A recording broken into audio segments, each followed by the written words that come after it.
Hello everyone, welcome to RN classes. आज मैं इस वीडियो में आपको आरआरबी एनटीपीसी के रिगार्डिंग जीएस के स्ट्रेटजी के बारे में बताऊंगा। हालांकि मैं जीएस स्ट्रेटजी पे एक वीडियो पहले बना चुका हूं, लेकिन वो वीडियो उस समय के लिए था जब फॉर्म आया था, और अगर उस समय से कोई कंटिन्यू प्रिपरेशन कर रहा होगा तो हो सकता है कि बहुत लोगों ने 2-3 सेगमेंट खत्म भी कर दिए होंगे, लेकिन बहुत सारे लोगों ने पढ़ना अभी तक शुरू भी नहीं किया है और अभी वो डिसाइड ही कर रहे हैं कि एग्जाम का डेट कब आएगा तब तैयारी शुरू करूंगा। बट ऐसा नहीं करना है, तैयारी शुरू कर देना है। और अगर ऐसा एक टाइमलाइन मैं मान के चलूँ कि अगर एग्जाम अप्रैल में होता है तो आपके पास टोटल 4 मंथ्स है, तो 4 मंथ्स में आप किस तरह जीएस की प्रिपरेशन कर सकते हैं, क्या आपका बेस्ट स्ट्रेटजी होने वाला है, आज मैं वो आपके साथ साझा करूंगा। सबसे पहले मैं आपको बता दूं कि कुछ ना कुछ जीएस पोर्शन आप लोगों ने पढ़ रखा होगा कहीं ना कहीं, जो भी तैयारी कर रहे हैं, लेकिन उसको किस तरह से बूस्टअप किया जाए ताकि आप एनटीपीसी में अपना बेस्ट करके आ सको। तो सबसे पहले ये जानना जरूरी है कि जीएस का 40 क्वेश्चन आता है, सब लोग जानते हैं। 40 क्वेश्चन में किस टॉपिक से कितना क्वेश्चन आता है, किस सेगमेंट को पढ़ना अधिक इंपॉर्टेंट है और किस सेगमेंट को पढ़ना नहीं है या फिर छोड़ देना है अगर समय कम है, किसको अधिक प्रायोरिटी देना है, इस पे डिस्कस करेंगे। तो इसी कड़ी में मैं आपको बता दूं कि रेलवे का जो ट्रेंड आ रहा है, रेलवे एनटीपीसी के जीएस पोर्शन का, उसमें करंट, स्टैटिक, कंप्यूटर और अपना जो जीएस सब्जेक्ट है हिस्ट्री, ज्योग्राफी, पॉलिटी और इकोनॉमिक साइंस, ये टोटल सब्जेक्ट्स हैं। सबसे पहले मैं करंट अफेयर्स पे बात करूंगा। देखो, करंट अफेयर्स का ऐसा है कि इसका ट्रेंड में बदलाव आ रहा है। लास्ट टाइम जब एग्जाम हुआ था तो स्टार्टिंग के 4-5 दिनों में करंट का वेटेज हर शिफ्ट में 4 से 5 रहा था, सिर्फ 4 से 5 क्वेश्चन। फिर हुआ यूं कि जब थोड़ा सा एग्जाम आगे बढ़ा, जनवरी में करंट का वेटेज 10 से 12 क्वेश्चन के आसपास आने लगा। 10 से 12 डायरेक्ट करंट का क्वेश्चन करंट अफेयर्स का। फिर कुछ दिनों बाद पैटर्न में फिर बदलाव हुआ और फिर 4-5 करंट अफेयर्स पे आ गए। तो इतना फ्लक्चुएशन है कि आप डिसाइड नहीं कर पा रहे हो कि करंट करे या ना करे, करे तो कितना करे। मैं आपको सजेशन देता हूं कि करंट अफेयर्स पूरी तरह से पढ़ के जाइए। क्या पता आपकी शिफ्ट में 10 से 12 करंट अफेयर्स के क्वेश्चन आ जाए, या हो सकता है 4-5 ही आए। 4-5 भी कम नहीं होते हैं, 10-12 तो खैर बहुत होते हैं। करंट अफेयर्स के लिए बेटर है कि आप मंथली वाइज फॉलो करिए या ईयरली कोई बुक है तो उसको फॉलो कीजिए। हालांकि मैं एसपीडी फॉलो करता हूं और मंथली वीडियो मैं देखता हूं। इसमें 2024 का जो करंट है, 2024 का line by line A to Z current affairs आपको पढ़ना है। 2023 का जो मेन करंट अफेयर्स है, like that science and technology, उसके बाद खेल कूद, अवार्ड्स, गवर्नमेंट की कुछ योजना, जो महत्वपूर्ण करंट अफेयर्स हैं, जो पहली बार कुछ इनिशिएट हुआ है गवर्नमेंट के द्वारा या कुछ बन रहा है, ये आपको पढ़ना है। लेकिन पहले 2024 का सारा करंट पढ़ लीजिए, फिर 2023 में जाके फ्लैशबैक में जो भी आपका इंपॉर्टेंट टॉपिक्स है, जो भी इंपॉर्टेंट कार्यक्रम हुए हैं, उन सभी को आपको देखना है। I hope you understand about current affairs. Current affairs को आप ताक पे नहीं रख सकते हो, अगर सिलेक्शन लेना है तो करंट अफेयर्स को लेके चलना पड़ेगा। कुछ करंट ऐसे आते हैं जो बहुत पुराने होते हैं, 2007, 10, 12, 13, 14, 15, इसके आएंगे तो वैसे भी नहीं बनना है। कुछ इंपॉर्टेंट रहा तो बन भी जाएगा, जो आपके समझ में आ रहा होगा, जो नहीं आएगा उसको छोड़ना ही सही रहेगा। लेकिन 2023, 2024 का अगर करंट आता है, अगर वो छोड़ के आते हो तो आप मुश्किल में आ सकते हो। ये करंट अफेयर्स के रिगार्डिंग मेरा स्ट्रेटेजी है। अब आपके पास मैंने 4 मंथ का समय दिया, दिसंबर, जनवरी, फरवरी, मार्च। इस 4 मंथ में किस तरीके से पढ़े कि हमारा सारा सेगमेंट कवर अप हो जाए। तो मैं आपको बता रहा हूं कि रेलवे में जो 40 क्वेश्चन है, उसमें current affairs plus static GK, इन दोनों का मिनिमम वेटेज 15 होता है। 15 नंबर का इन दोनों टॉपिक से मिनिमम क्वेश्चन आएंगे, current affair plus static GK से। अगर किसी शिफ्ट में 16-17 भी आ गए तो वो कोई अचंभित करने वाली बात नहीं है, वो आ सकता है, लेकिन मिनिमम 15 तो आएंगे ही। तो मेरा ये मानना है कि आप लोग दिसंबर में मेरा फोकस रहेगा कि आप लोग करंट अफेयर्स और स्टैटिक जीके को खत्म कर दीजिए। 1 मंथ काफ़ी होता है, क्योंकि ऐसा नहीं कि आप कुछ शुरू से शुरू करने जा रहे हो, आप ऑलरेडी बहुत कुछ पढ़ लिए होगे, आपको बहुत कुछ का रिवीजन करना होगा, कुछ नया नहीं आपको सीखना है। और करंट अफेयर्स और स्टैटिक जीके का आपसी तालमेल बना के पढ़ना पड़ेगा। क्यों बताता हूँ। जैसे कि जब आप स्टैटिक जीके पढ़ोगे उसमें मान लो कि स्टैटिक जीके में बहुत सारे टॉपिक्स हैं, उसका भी मैं जिक्र कर देता हूँ। जो मोस्ट इंपॉर्टेंट टॉपिक्स है वो आपको कैसे ढूंढना है। सबसे पहले जितने भी अपने लोक नृत्य, शास्त्र नृत्य जिस स्टेट से रिलेटेड हैं, जो उसको परफॉर्म करता है, या फिर जो भी अपने वाद्य यंत्र हैं, कौन इसको क्या बजा रहा है, किसको कौन सा अवार्ड मिला है, ये सारा चीज कवर अप कर लेना है। ये प्रीलिम्स ही नहीं, मेंस में भी आपको काम आएंगे। इंटरनेशनल ऑर्गेनाइजेशन, अंतर्राष्ट्रीय संस्थान या भारत के जो महत्वपूर्ण संस्थान है उसको कवर कर लेना है। खेलकूद कवर करके पूरा कवर कर लेना है। पुरस्कार पूरा कवर कर लेना है। जितने भी सारे ज्ञानपीठ पुरस्कार हैं, नोबेल पुरस्कार हैं, कब शुरू, स्टैटिक पोर्शन, करंट पोर्शन नहीं। ये जो मैं बता रहा हूँ स्टैटिक पोर्शन कवर करना है इसका। स्टैटिक पोर्शन उसको कहते हैं जो बदलता नहीं है, जो 10 साल पहले था वो आज भी वही होगा। और इसमें भी अब इसको हम लोग कोरिलेट कैसे करते हैं। जैसे कि अभी हम खेलकूद पढ़ेंगे, खेलकूद में मान लो कि ओलंपिक पोर्शन तुम पढ़ रहे हो स्टैटिक का, ओलंपिक का इतिहास पढ़ रहे हो, थोड़ा सा भारत का बैकग्राउंड पढ़ रहे हो कि ओलंपिक में भारत कैसा था, कब कितना मेडल लेके आया है, भारत कब एंट्री मारा था। स्टैटिक के साथ अब आप करो क्या, ओलंपिक का करंट भी पढ़ डालो कि पिछले 2 ओलंपिक के बारे में पढ़ लो। पूरा का डाटा, जो भी डाटा है सारा, आजकल तो मोबाइल है, डाटा आप निकाल सकते हो, सब डाटा वहां से कवर करके नोट बना लो। या फिर आगे 2-3 साल में ओलंपिक कहाँ होने वाले हैं, इस तरीके से आपका स्टैटिक प्लस करंट दोनों कवर हो जाएगा। तो कुछ ऐसे टॉपिक होते हैं जहां आप स्टैटिक और करंट दोनों को मर्ज करके पढ़ सकते हो। ये टॉपिक कौन कौन सा है, मेनली खेल हो गया आपका, या फिर जैसे कि पुरस्कार के बारे में पहले कुछ ओवरव्यू लो कि ये पुरस्कार गवर्नमेंट कब से देना शुरू किया है। जैसे कि भारत रत्न का मैं एक एग्जांपल दूं, भारत रत्न कब से देना शुरू किया है, पहले पार्टिसिपेंट कौन थे, उसके बाद हाल फिलहाल में पिछले 2 साल में किसको मिला है। इस तरीके से आप स्टैटिक और करंट दोनों को कोरिलेट करके पढ़ सकते हो बेटर। इस तरह से आप दिसंबर माह में जो बचे हुए समय हैं, करंट अफेयर्स और स्टैटिक जीके दोनों को क्लियर कर सकते हो सकता है कि जनवरी का फर्स्ट वीक या 2 वीक और लग जाए, लेकिन इन दोनों को अगर क्लियर कर लोगे ना तो समझ लो कि तुम्हारा 15 नंबर तो सिक्योर है। 40 में मिनिमम 15 नंबर्स। अच्छे से पढ़ना है, वैसे नहीं कि बस पढ़ के निकल लिए, थोड़ा सा फोकस करके पढ़ना है। थोड़ा नोट्स बनाना पड़े, थोड़ा सा नोट्स भी बना लेना, प्रीवियस ईयर क्वेश्चन लगा लेना, ताकि दिमाग के इर्द गिर्द वो कंसेप्ट आपके घूमता रहे। जरूरी नहीं है कि हर क्वेश्चन का हम आंसर जानते ही हो, कभी कभी क्वेश्चन को हम एलिमिनेट करके भी बनाते हैं। अगर 4 ऑप्शन है तो उसमें अगर हम 3 अगर निकाल दे तो चौथा ऑलरेडी उसका आंसर हो जाता है। इस तरीके से भी तैयारी करना है ताकि दिमाग पूरा एक्टिव रहे। तो ये था मेरा करंट अफेयर और स्टैटिक पढ़ने का तरीका, और कितना समय दे इस पे, 1 मंथ इनफ है, इससे अधिक नहीं देना है। क्योंकि 1 महीने का करंट अगर पढ़ूंगा ना तो 2 या 3 दिन बहुत होता है उसके लिए। अगर एक स्टैटिक का पोर्शन पढ़ोगे तो 3-4 दिन बहुत होता है, उससे अधिक नहीं देना है स्टैटिक में समय, करंट में समय। अब आते हैं अपने जो मेन टॉपिक है, जहां से मेरा 25 नंबर कवर अप होगा। 15 नंबर स्टैटिक प्लस करंट। जो 25 नंबर है उसमें हिस्ट्री, पॉलिटी, जियोग्राफी, इकोनॉमिक्स और साइंस, प्लस कंप्यूटर और साइंस एंड टेक। अभी देखो, कंप्यूटर पोर्शन एक ऐसा पोर्शन है जिसको लोग अंडररेटेड करके रखता है, नहीं पढ़ता है। पता है मिनिमम 2 मार्क्स, मैक्सिमम 3 मार्क्स आने वाले हैं, इससे क्वेश्चन आते हैं, हर एग्जाम में आते हैं। इवन मैंने आज जितना भी एग्जाम दिया है, रेलवे हो या एसएससी का, कंप्यूटर के क्वेश्चन आते हैं। आसान ना हो तो बना, नहीं तो छूट जाता है। जो कि आप कंप्यूटर में महज 10 से 12 घंटा मेहनत कर लोगे ना तो आपका लगभग सारा चीज़ बन जाएगा। कुछ ऐसा उसमें नहीं पूछता है जो नहीं बनना है। 12-15 भी घंटा अगर लगा दो कंप्यूटर के पीछे, टोटल 2 नंबर 3 नंबर आप सिक्योर कर लोगे।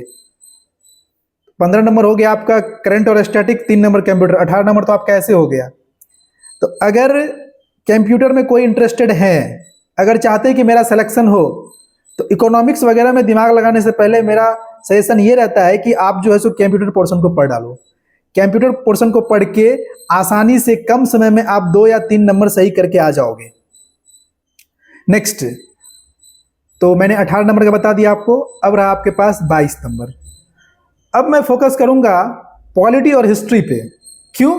क्योंकि पॉलिटी और हिस्ट्री से मिनिमम 5 क्वेश्चन और मैक्सिमम 7 क्वेश्चन आ सकता है। पॉलिटी और हिस्ट्री से मिनिमम 5 और मैक्सिमम 7 क्वेश्चन आएगा। उसमें भी पहले पॉलिटी को पकड़ लो, क्योंकि पॉलिटी इजी सेगमेंट होता है, खत्म करना आसान है, रिवीजन करना आसान है, और मिनिमम 3 क्वेश्चन तो आपको आएगा ही उससे। एटलीस्ट आप 2 सही करके आओगे अगर आप पकड़ में रहोगे पॉलिटी में। यहाँ एक एक क्वेश्चन का हिसाब इसीलिए लगाना पड़ता है क्योंकि सिलेक्शन भी एक एक नंबर से ही छूटता है, इसीलिए मैं एक एक क्वेश्चन का हिसाब लगा रहा हूँ आपके सामने। पॉलिटी को आप पढ़ लो अच्छे से। पॉलिटी को आप 1 वीक दो, 10 डेज दो, मैक्सिमम 10 डेज दो, मिनिमम 1 वीक दो। अगर किसी का पॉलिटी पहले से पढ़ रखा है तो उसको तो बस रिवीजन करना है। कोई नया से शुरू कर रहा है तो उसको थोड़ा प्रॉब्लम हो सकता है, लेकिन जो नए से शुरू कर रहे हैं उनके लिए फिर समय बहुत कम है। पॉलिटिक पढ़ने के बाद हिस्ट्री में जाइए। हिस्ट्री में 3 सेगमेंट है, मॉडर्न, मेडिएवल और एंशिएंट। क्वेश्चन तीनों से आते हैं, लेकिन अधिक फोकस रेलवे का रहता है मॉडर्न हिस्ट्री पे। पहला प्रायोरिटी रेलवे का आता है मॉडर्न, फिर दूसरा रहता है एंशिएंट, फिर थर्ड में रहता है मेडिएवल। पॉलिटी पढ़ने के बाद आप क्या करो, मॉडर्न हिस्ट्री पूरा खत्म कर दो। मॉडर्न हिस्ट्री कहां से, यूरोपियन के आगमन से शुरू करो। 1857 की क्रांति, गांधी, पूरा एकदम अपना लास्ट जब स्वतंत्रता संग्राम अंग्रेज भाग गए तब तक A to Z point clear कर लो। आई थिंक 90% तो आपको पता ही होगा, बस 10% दिमाग में रखना है, डेट को मेमोराइज करना है, आपका काम आसान हो जाएगा। 1 वीक इनफ है मॉडर्न हिस्ट्री के लिए। आप रेलवे की एग्जाम दे रहे हो, आप कोई ऐसे एग्जाम में नहीं जा रहे हो जहाँ पे आपको डिस्क्रिप्टिव लिखना है या बहुत बड़े एग्जाम के, रेलवे का एग्जाम है, इससे अधिक लेवल नहीं आता है इसका। मॉडर्न हिस्ट्री खत्म करने के बाद एंशिएंट हिस्ट्री में आप जाइए। एंशिएंट हिस्ट्री में आप जो है सो सिंधु घाटी सभ्यता, बौद्ध, जैन, उसके बाद वैदिक पीरियड, फिर आपका जो कुछ राजवंश थे स्टार्टिंग में, उसको आप पढ़ सकते हो, लेकिन उतना अधिक इसमें डीप में मत चला जाना कि फिर आपका पूरा समय चला जाए। ऊपर ऊपर से ओवरव्यू लेके निकल लेना। मेडिएवल में 2 इंपॉर्टेंट जो आपका है, मुगल कालीन और दिल्ली सल्तनत, 2 दिन में खत्म हो जाएगा। 2 दिन इनफ है इसके लिए। तो हिस्ट्री और पॉलिटी लेकर के आप पूरा जनवरी जा सकते हो। दिसंबर में करंट, स्टैटिक, जनवरी में हिस्ट्री, पॉलिटी, कंप्यूटर। 2 महीने में आपका ये पूरा सेगमेंट क्लियर हो जाएगा। और जब आप ये पूरा सेगमेंट क्लियर कर लोगे तो आपका कितने नंबर का क्वेश्चन बनने लगेगा, 15 स्टैटिक करंट, 3 नंबर कंप्यूटर से और 6 से 7 नंबर हिस्ट्री और पॉलिटी से, यानी कि लगभग आप 25 नंबर आप तैयार कर लोगे 2 महीने में। 25 नंबर आप तैयार कर लोगे 2 महीने में। अब हमारा जो पोर्शन है वो जाएगा, आप हिस्ट्री कंप्लीट है, पॉलिटी कंप्लीट है, ज्योग्राफी रह गया, साइंस रह गया और इकोनॉमिक्स रह गया। देखो, इकोनॉमिक्स और ज्योग्राफी में अगर सेलेक्ट करने किसी को बोले, होता क्या है कि ज्योग्राफी एक बहुत ही वास्ट सब्जेक्ट है, बहुत ही ब्रॉड है, क्योंकि इसमें बहुत सारे आते हैं, वर्ल्ड ज्योग्राफी, इंडियन ज्योग्राफी, फिर आपके सौर स्थल मंडल, जैसे कि जल मंडल, वायुमंडल, ये पूरे 5 हो जाते हैं। वर्ल्ड ज्योग्राफी, इंडियन ज्योग्राफी, बहुत बड़ा सेगमेंट है। कहाँ से क्वेश्चन आएगा कोई नहीं जानता है ना। मैं इसकी आपको ये कह सकता हूँ कि इसको पढ़ लो तो यहाँ से क्वेश्चन बन जाएगा, बहुत बड़ा टॉपिक है। इकोनॉमिक्स के साथ प्रॉब्लम क्या है, जिस लड़के का इकोनॉमिक्स बैकग्राउंड नहीं है उसको इकोनॉमिक्स का टर्म समझने में बहुत अधिक परेशानी होती है।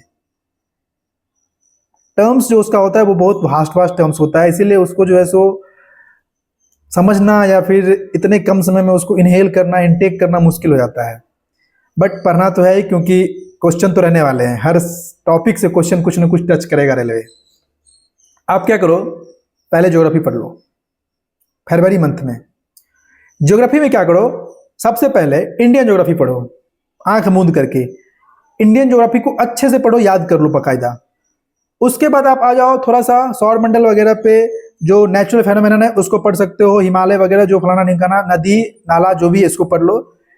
वर्ल्ड ज्योग्राफी को आप एक नज़र दौड़ा लो, बात खत्म है। इसमें अधिक सीरियस में नहीं जाना है क्योंकि बहुत बड़ा सेगमेंट है, 2 या 3 नंबर के क्वेश्चन आएंगे और मोस्ट प्रोबेबिलिटी चांस यही रहता है कि इंडियन ज्योग्राफी को वो टच करेगा, मोस्ट प्रोबेबिलिटी टच यही रहता है।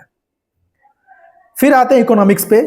इकोनॉमिक्स पे क्या करना है, इकोनॉमिक्स को आप अच्छी तरह से A to Z चीजों को नहीं पढ़ सकते। क्यों नहीं पढ़ सकते, क्योंकि आपको समझ में आएगा ही नहीं वो टर्म्स एंड कंडीशन, जिसका इकोनॉमिक्स बैकग्राउंड नहीं है। तो आप क्या करो, इकोनॉमिक्स में मेन टॉपिक को कवर अप करो, जैसे कि टैक्स, बजट। बजट में जो है सो बजट का जो स्टैटिक पार्ट है, जो करंट पार्ट है, दोनों, इससे क्या होगा कि आपका करंट अफेयर्स भी तैयार हो जाएगा बजट के रिगार्डिंग, और जो आपका स्टैटिक पार्ट है वो भी तैयार हो जाएगा। अप्रत्यक्ष कर, प्रत्यक्ष कर, जितने भी सारे बैंकिंग संस्थान हैं, SBI, सेबी, इरडई, जो इंपॉर्टेंट संस्थान है सब लुसेंट बुक में दिया गया है, आप वहां से देख सकते हो। जो भी पंचवर्षीय योजना को A to Z सारे के सारे पंचवर्षीय योजनाओं को कवर अप कर लेना है। इकोनॉमिक्स में आप इस तरीके से चीज़ों को तोड़ मरोड़ के पढ़ सकते हो, ठीक है, और उसको याद करना जरूरी है। तो ठीक है, मैंने आपको जो है सो पूरा का पूरा फरवरी में कहता हूं कि फरवरी पूरा नहीं भी लो, 20-25 दिन में किसी तरह ज्योग्राफी और इकोनॉमिक्स को खत्म करने की कोशिश करो। खत्म करने का संदर्भ मेरा ये है कि आप उस टॉपिक को पढ़ लीजिए, रिवीजन कर लीजिए। अगर नोट बनाने की आवश्यकता है तो एक छोटा सा नोट बनाइए, पूरा बुक को मत उतारिए कॉपी में, और प्रीवियस ईयर सेट लगा सकते हैं साथ में। तो आपका जब ज्योग्राफी और इकोनॉमिक्स खत्म कर लोगे तो यहाँ से मोटा मोटी 6 नंबर का क्वेश्चन तो पूछेगा ही दोनों टॉपिक से मिनिमम। तो आप पहुंच गए 31-32 नंबर के आसपास। अब है हमारा साइंस। साइंस बैकग्राउंड जिसका है उसको कोई दिक्कत नहीं है साइंस में, वो बस एक सप्ताह में पूरा इधर से उधर कर देगा, खास करके फिजिक्स केमिस्ट्री। जो बायोलॉजी से उसको बायोलॉजी में दिक्कत नहीं होगी, फिजिक्स में दिक्कत नहीं होगी, केमिस्ट्री में, तीनों में दिक्कत नहीं होगी।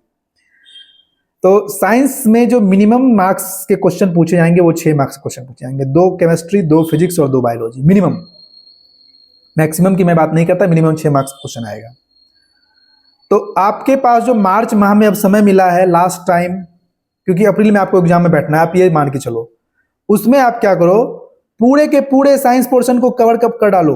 खास करके जो बेसिक साइंस है, बहुत ग्रुप डी और एएलपी टेक्नीशियन का साइंस अपने को नहीं कवर करना है, सिर्फ बेसिक साइंस कवर करना है, जो कि ल्यूसेंट बुक से आप कवर अप कर सकते हो। एएलपी टेक्नीशियन ग्रुप डी में बहुत डीपली साइंस पूछता है, लेकिन एनटीपीसी में साइंस डीपली नहीं पूछता है।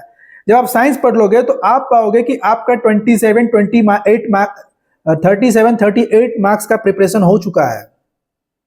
जो बचे हुए 2-3 क्वेश्चन हैं, वो क्वेश्चन जैसे कि साइंस एंड टेक में कैसा क्वेश्चन पूछेगा आपसे, जैसे कि इसरो जब से स्थापित हुआ है तब से उसका जो इंपॉर्टेंट मिशन है, जो भारत के अंतरिक्ष क्षेत्र में योगदान है, कुछ चीजें जो पहली बार शुरू की गई, उन सब से क्वेश्चन बना के ये पूछ सकता है मिसलेनियस के तौर पे। तो उसको आप लोग लास्ट में पढ़ सकते हैं, स्टार्ट एग्जाम में जाने से पहले भी उन चीजों को आप छोटा मोटा नोट से पढ़ के देख के जा सकते हैं। अब अपने करंट पढ़ा, स्टैटिक पढ़ा, हिस्ट्री पढ़ा, पॉलिटी पढ़ा, ज्योग्राफी पढ़ा, इकोनॉमिक्स पढ़ा, साइंस पढ़ा, लेकिन पढ़ तो लिया, लेकिन रिवीजन कैसे होगा इन चीजों का? तो ध्यान रहे कि जब आप एग्जाम से पहले जब चीजों को पढ़ रहे हो ना, तो पढ़ने के साथ साथ at a time objective question लगाइए, पीवाईक्यू लगाइए, तब जाके वो चीज को आप बहुत दिन तक मेमोराइज रख सकते हैं। ऑब्जेक्टिव क्वेश्चन और पीवाईक्यू बहुत इंपॉर्टेंट लगाना है। जैसे कि आपने मॉडर्न हिस्ट्री पूरा पढ़ लिया, तो मॉडर्न हिस्ट्री क्या एमसीक्यू लगाइए। आप एमसीक्यू आप किसी भी बुक से लगा सकते हैं, चाहे वो ल्यूसेंट का सामान्य अध्ययन हो जो ऑब्जेक्टिव वाला होता है, चाहे वो अपना पिनाकल जो रेलवे का बेस्ट जीएस कलेक्शन है उससे लगा सकते हो प्रीवियस ईयर क्वेश्चन। उससे क्या होगा कि उससे आपका प्रिपरेशन पूरा का पूरा बूस्टअप होगा। इस तरीके से आप 4 मंथ में चीजों को एटलीस्ट अगर आप इतना करोगे तो मैं आपको विश्वास दिलाता हूं कि आप जीएस पोर्शन में 25 से 30 नंबर के बीच में सिक्योर रहोगे और आपका सिलेक्शन हो जाएगा, अगर आपका मैथ्स रीजनिंग ठीक है तो। बाकी मैं मैथ्स रीजनिंग पे भी बात करूंगा, बट ये आज का टॉपिक जीएस पे था, इसलिए मैं जीएस पे फोकस किया हूं। और लास्ट में मैं चर्चा करता हूं बुक पे। तो मेरे पास 3 बुक है, मैं 3 बुक ही फॉलो करूंगा, सिलेक्शन यही मुझे दिलाएंगे। मेरे पास मटेरियल बहुत अधिक नहीं रहता है और ना ही मैं मटेरियल अधिक जमा करने की कोशिश करता हूं। करंट अफेयर्स के लिए मैं अपना एसपीडी बुक फॉलो करता हूं, देख सकते हैं आप लोग। जो एसपीडी है वो बेस्ट है, कलेक्शन है, प्रीलिम्स के लिए बेहतर है। 1 साल का इसमें है, अच्छे से मंथली बैच भी है, टॉपिक बैच भी है, आप इसको कर सकते हो। 1 मंथ बहुत होता है इसके लिए। उसके बाद जीएस के लिए मैं ल्यूसेंट फॉलो करता हूं। ल्यूसेंट इसीलिए फॉलो करता हूं कि ठीक है, इसमें इतना है कि आपको एग्जाम निकलवा देगा। कुछ चीजें ऐसी होती है जो बुक से बाहर की आती है, और वो सबके लिए वो नया ही होता है, क्योंकि कोई ऐसा स्टूडेंट नहीं है जो कुछ अलग से पढ़ रहा होगा या अलग से कर रहा होगा। और जो पीवाईक्यू के लिए मैं यूज कर रहा हूं वो मेरा अपना रेलवे का सामान्य ज्ञान है, टीसीएस का जो क्वेश्चन संकलन है, इसमें 71 से एमसीक्यू, ये बेहतर है। मैं पढ़ के इसमें से लगाता हूं और इस तरीके से मैं अपनी तैयारी को बूस्टअप करता हूं। 4 मंथ में अगर आप चाहते हो कि 4 महीने में मेरा जो है सो जीएस पोर्शन बेटर हो जाए, तो आप कम से कम इतना कर लो। विश्वास दिलाता हूं कि आपका सिलेक्शन होगा, अगर आपका मैथ रीजनिंग एवरेज में हो या एवरेज से थोड़ा ठीक ठाक हो तो। बाकी मैं स्ट्रेटजी के रिगार्डिंग फिर से वीडियो बनाऊंगा जब 3 महीने बचेंगे, तब 2 महीने बचेंगे, तब जब 15 दिन बचेंगे, क्योंकि समय के साथ स्ट्रेटजी बदला जा सकता है। लेकिन आज के लिए, आज के समय में अगर बात करें तो ये स्ट्रेटजी बेस्ट है, आप इसको उपयोग कर सकते हैं। बाकी आप लोगों का तैयारी कैसे चल रहा है आप लोग कमेंट कर सकते हैं। अगर कोई प्रॉब्लम है तो भी आप लोग कमेंट कर सकते हैं। मिलते हैं अगले वीडियो में। Thanks for watching Aryan classes.